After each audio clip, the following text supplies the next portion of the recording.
Hey guys, it's Sunday. Doctor Who was on last time, and there are a million things I should be doing right now other than making this video, but I'm going out in like an hour, and if I don't do it now then I never will.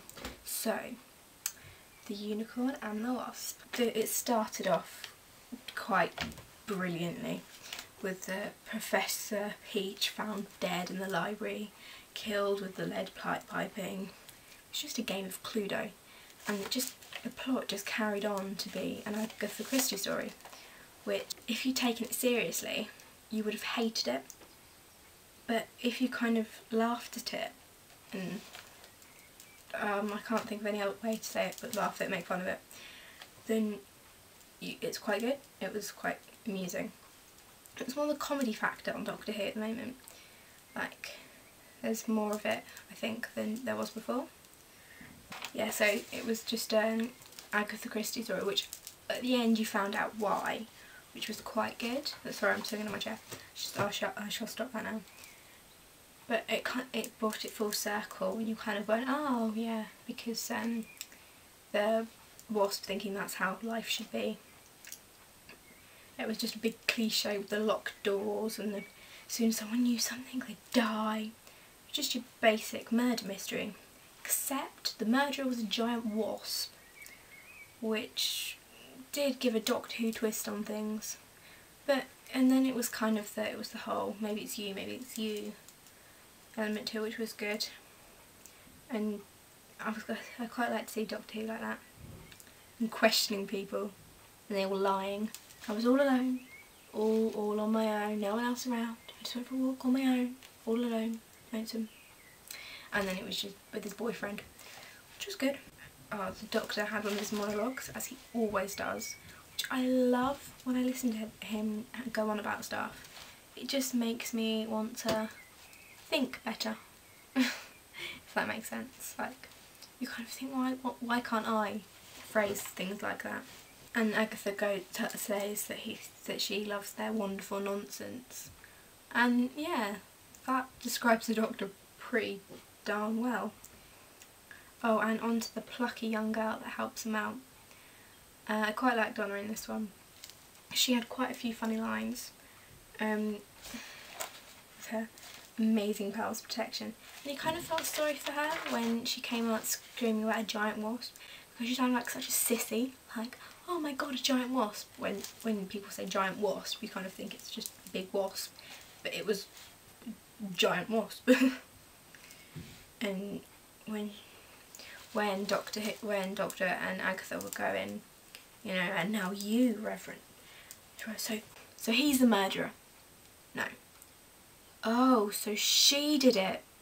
No. Right, so he's definitely the murderer. And when she saves the day in the end by throwing the necklace into the lake, which I thought Agatha was going to do actually, because she was by a lake, you drown wasps, but no, apparently not. Oh, and the Doctor, and there's a unicorn on the loose.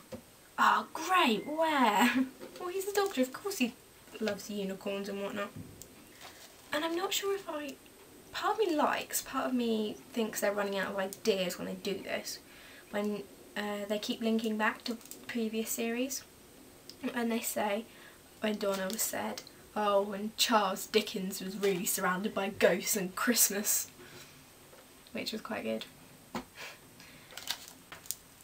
And Agatha Christie had a few lovely lines. Lovely? No, lovely's not the word. Had a few crackers in there, like I will help for justice, not for your own amusement. But that's quite true, because the Doctor's done this so many times that it is kind of amusing. And, oh, when they said, is Mr. Christie coming? Because if you're not with your husband or wife, that applies, something's wrong. Yeah? Is he needed?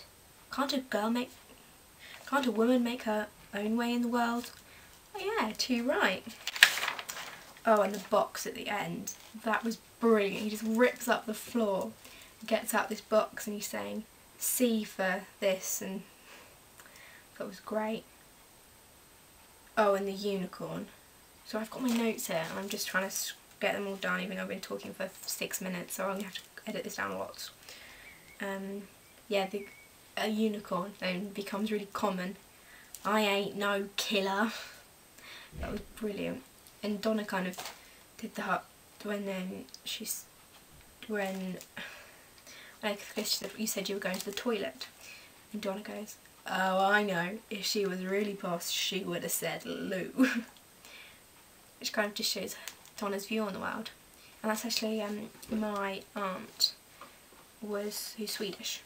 I don't know if that makes any difference to the story, but anyway, she was reading a book about kind of about different classes and stuff, I think, and it's how you say stuff. And when you're posh, like, you would say, if you mishear someone, if you're posh, you don't actually say, "Oh, pardon," or whatever.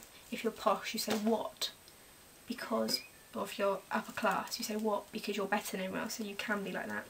But if you're really common and you're trying to be posh, you'll say "pardon" or "excuse me." Yes. Oh, and the element of being British, and it's, we're British, we carry on. And there was an article in the news the other day, I don't know where I put that. Okay. I don't know who it was written by, but anyway. And it says, and it was about J.K. Rowling and her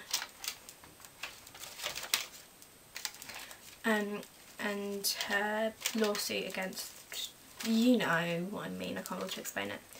And it said, "I don't want to cry because I'm British," she sniffed. And it says, "Darling, if you were really British, you'd have stayed home and not made such a fuss."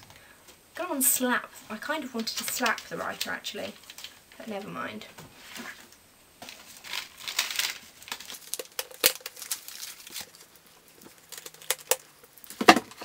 So seriously, that's all I have time for now.